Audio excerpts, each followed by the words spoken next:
One summer when I was a teenager, my family went to Six Flags. My parents let me bring my best friend Alan. He had been over to our house hundreds of times, so my family got along with him. After we all got into the park with our passes, Alan and I were cut loose and allowed to do whatever we wanted, while my younger siblings were stuck with our parents. We were supposed to meet up by the front of the park 30 minutes before they closed, and of course, come right away if we received a call. With a few bucks in our pockets, we tried a few carnival games and spent a little while in the arcade. But when the money ran out, we started hitting the roller coasters. They were all fun despite the long wait times at each one.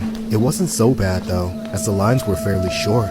Eventually, it started to get late, and there was only one ride left, the Batman. We'd been saving it for the very last. At the time, a new Batman movie was coming out soon, so the hype around the Batman was insane. We thought this would make the ride even cooler than ever, but in reality, it just meant the Batman was the most sought-after experience at Six Flags, which caused the line to be outrageous. There were more people in the line for the Batman than we had seen at any other ride all day long, and it moved at a snail's pace the entire time. It was an extremely stressful crawl for me and Alan. We were worried that we wouldn't even get to the end of the line before we had to go meet my parents. The frustration only grew as time went on, and the line only seemed to move slower and slower the closer we got to actually getting on the ride.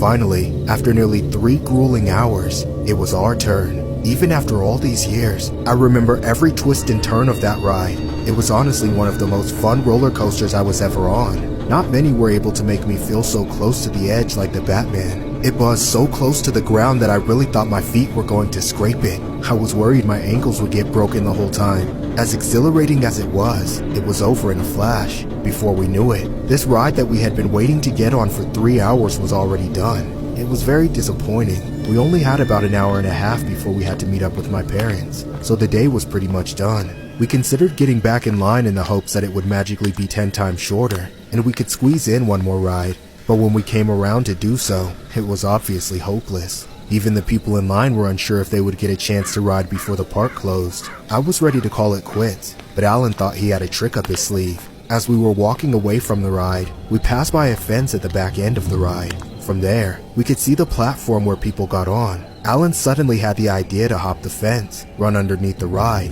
and sneak back into the end of the line. I tried to convince him it was a bad idea, that even if we did manage to hop the fence without getting caught, someone would surely notice us cutting. Unfortunately, Alan had made his mind up. He tried to get me to go with him, but I wasn't okay with risking it.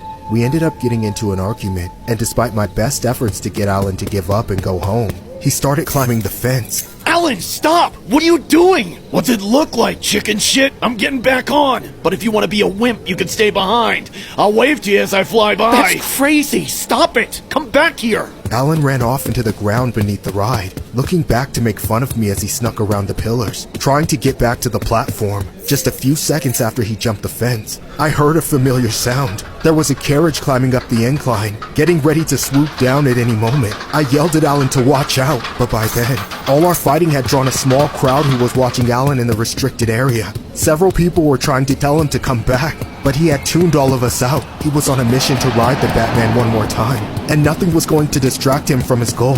Then, the carriage sped down the incline, beginning its journey of twists and turns at high speed. I called out to Alan one last time. Alan, watch out! Get out of the way! Hurry up right now! Alan! The roller coaster struck Alan just as he ran underneath its closest point to the ground. The metal structure of the carriage decapitated him instantly. One moment he was there, and the next, he was gone. The ride was shut down and the park closed early so Alan's remains could be recovered. My mother didn't even believe me at first. She thought we were playing some kind of joke on her. But then she saw Alan's body and broke down in tears. Over the years, I've slowly been able to recover from the loss of my best friend. But to this day, I still feel numb when I think about it. I can never look at Six Flags the same way again.